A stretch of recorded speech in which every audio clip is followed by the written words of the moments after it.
I would love to see the position of the official underneath Oh, yeah. where he was. All right, here we go.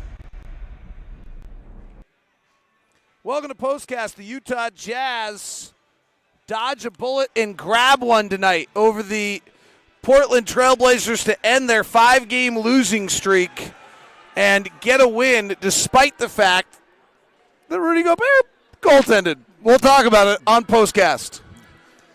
POSTCAST is brought to you by the store at 6200 South and 20th East. Also located here at the Gateway.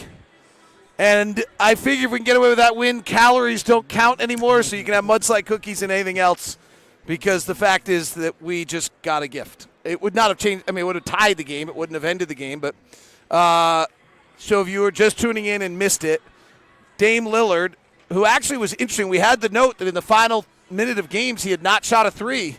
He had only gone to the rim. He did the same. He went to the rim.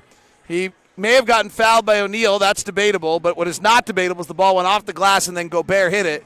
The officials cannot review that because they didn't call it goaltending. We're going to get to the point where officials just call all that goaltending so they can review it. That's an unfortunate bad call to end the game tonight, because that is what's going to linger. The Jazz get a win in what I would call a not particularly impressive performance, but this team clearly was desperate for a win, Ron. Desperate for a win, and so obviously any spread of a win was something the Jazz definitely needed. I hope they learn something again by playing a team that's desperate and shorthanded, and I mean, there's just a few things I think the Jazz need to work on in order to win basketball games. But I know, some of our fans will, okay, fine, good. If we finally get one, or we finally get a non-call or something like that. But that's not very good for the game, I don't think. No, it's a bad one for the game. National television, Twitter's blowing up. It's a bad look. The league looks bad on that one. Every way around it. The Jazz do get a win. They need it. There were some really fundamental changes late. Mike Conley did not finish, and the Jazz went to the Joe Ingles high pick and roll with Rudy Gobert. And that's what I mean by, Jazz learning things as they go along here with the way the teams are playing the Jazz now, especially when they go, to those smaller lineups. When the guys have high-scoring teams have high-scoring players like Damian Lillard, what to do defensively, how to use Rudy defensively in a situation like that and still be able to keep him in the basketball game, especially when they try to take him away from the basket. I would imagine that the Jazz are going to get pretty good at this, since their teams continue to throw it at them. So what's interesting here in this game is we're watching the Jazz try to find themselves, and you made some really interesting observations on the broadcast, one of which was that every time out it felt like they were talking to each other, which is better than not talking to each other, right. But it almost was reflective of a stress level.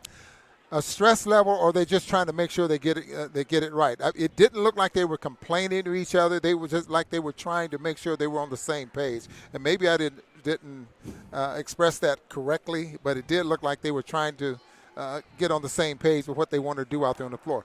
It's amazing when you put together a game plan, and then you have to make an adjustments on the fly on the court when they do something different. Then that's probably what they're talking about. The last time they played this team, the Portland Trailblazers, they went to a defensive scheme to where there was a read defense. When they did this, we wanted to do that, that type of thing. And it just didn't get executed right. And Damian Lillard went for, 59, 60 points.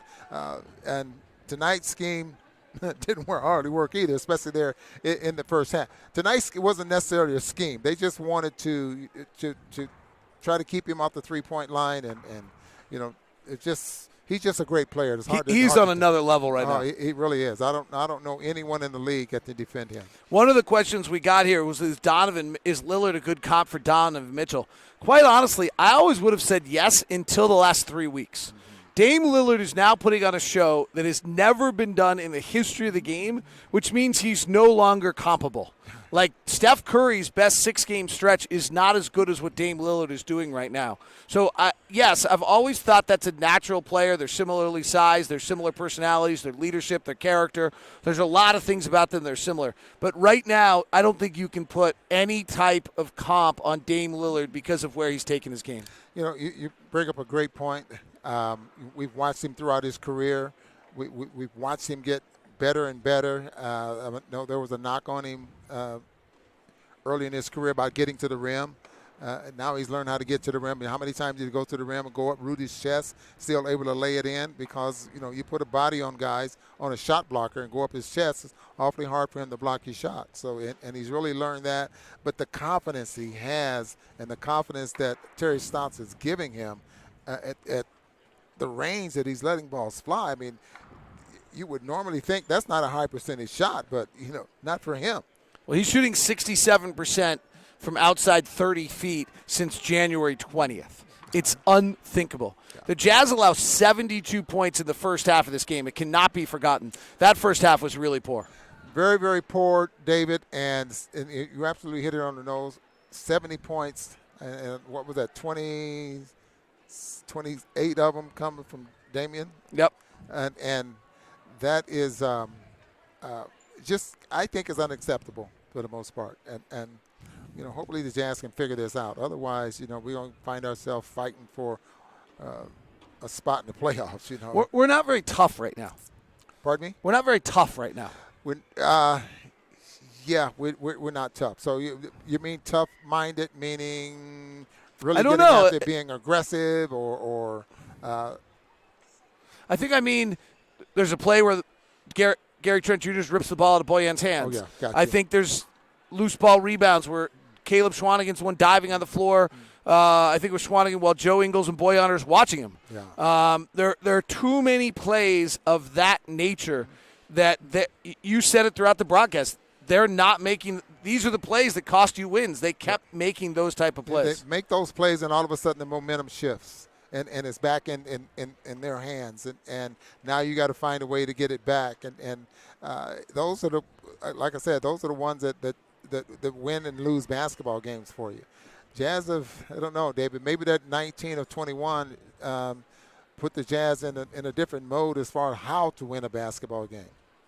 It's an interesting point.